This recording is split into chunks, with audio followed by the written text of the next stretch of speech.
quick little section. Hopefully you guys get a good angle. And yeah, it's kind of how I'm going at it. What's up, guys? This is Zach with Wildfoot Landscaping. Got a quick question for some of you guys. I am next to a road, so forgive the highway noise. But I have this ditch, as you can see behind me, that I weed-eat for this RV park, and I'm trying to see, show you guys how I do it. And I'm beginning out with starting my landscape company, but I'd like to see what you guys have to say about how you do it, the tricks or tips you guys use when you do weed-eat ditches and stuff like that. Right now this is the only tool I have to use for this, so if there's other tools out there you guys use, put them in the comments. Let me know what you guys have, what you use, and kind of what your efficiency is. This is a pretty long ditch here that goes along the road, but yeah, I want to show you guys what's up. So what's going on, guys? Like I said, I do this property.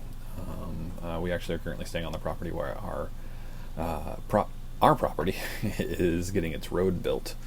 So we bought some acreage here in southern Tennessee, and have a contractor who is doing the road onto the property, and so we are parked here in our fifth wheel until they get that all set up so we can move on to it, which will be nice because no more monthly rent for parking someplace.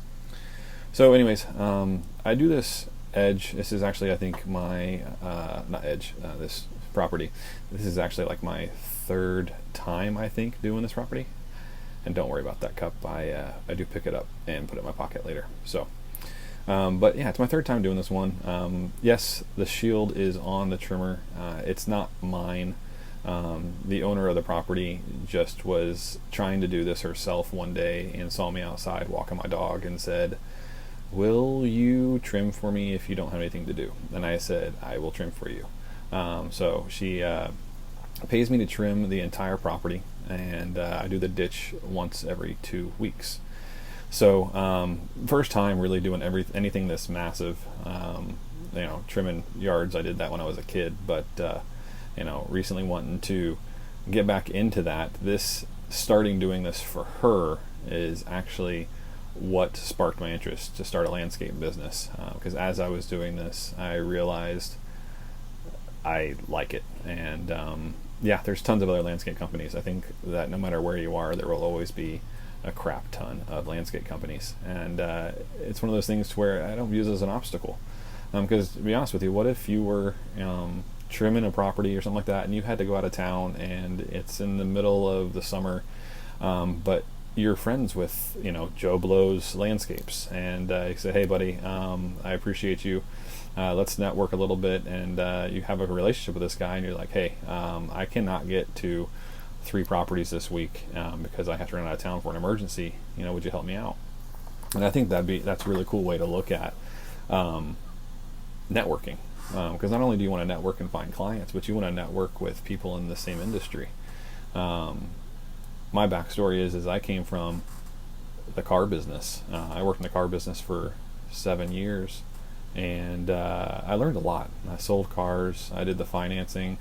A lot of you guys would probably call me the a-hole, but I did the financing to where I helped you do all the title work, and I offered you warranties and all that crap. So but we moved to Tennessee to kind of get away from the obligation of spending your time for somebody else, and so yeah, decided to start a landscaping business in Tennessee in the fall. So I'll be looking into a bunch of things I can do in the fall to earn money as a business that takes care of the outdoors. So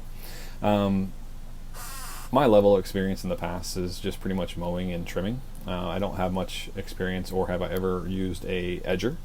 I've never used I'm trying to think, what was the other thing I haven't used? Oh well, there's a couple tools I haven't used in the past, and those kind of, to me, are useful. I've been watching a lot of YouTube. That's why you're here. You're watching a lot of YouTube, and I popped up.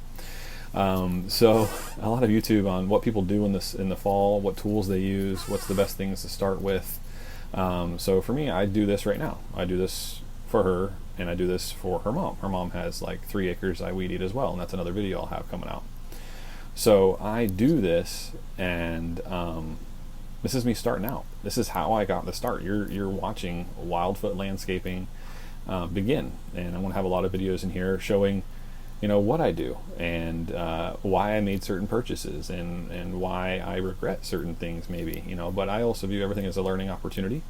Kind of like the same methodology with networking with other people in the business. I view other people as it's all opportunity.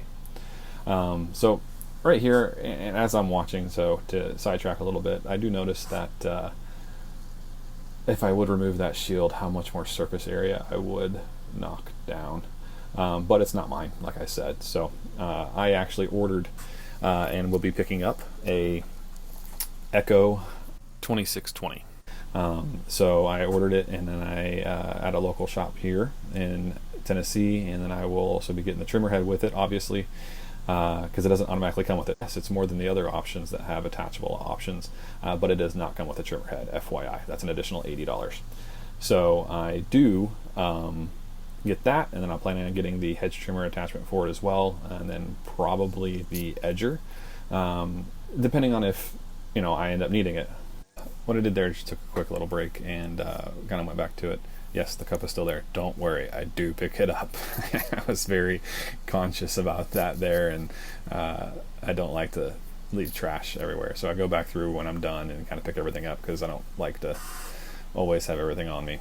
But I got into the business, and like I said, I used to do it as a kid. I have a picture of me as a child with a plastic mower, and I'm shirtless and donning some aviators, and I look great. So but yeah, I mean, I'm starting out, and then researching everything, YouTubing everything, trying to figure out what's next.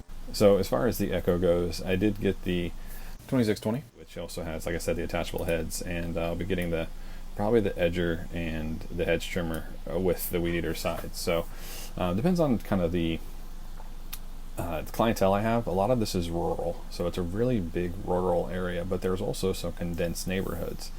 So based on some of the things I've been seeing, I do a lot of lawn care juggernaut, the boring channel, and then it's like he says, to kind of target like some neighborhood and kind of make that your neighborhood.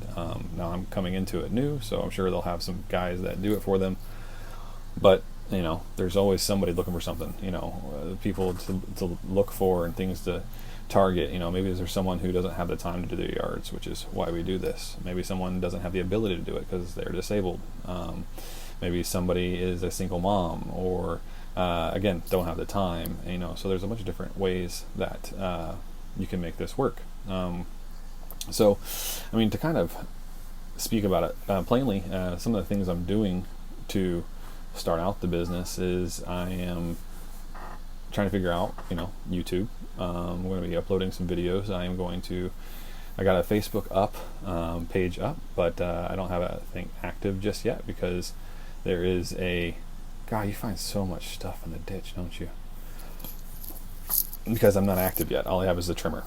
So my goal is to probably do some leaf cleanups this fall and start with that, to be able to provide maybe a snow blowing option, so to get a blower or a tool to use for that. So I need to research that too.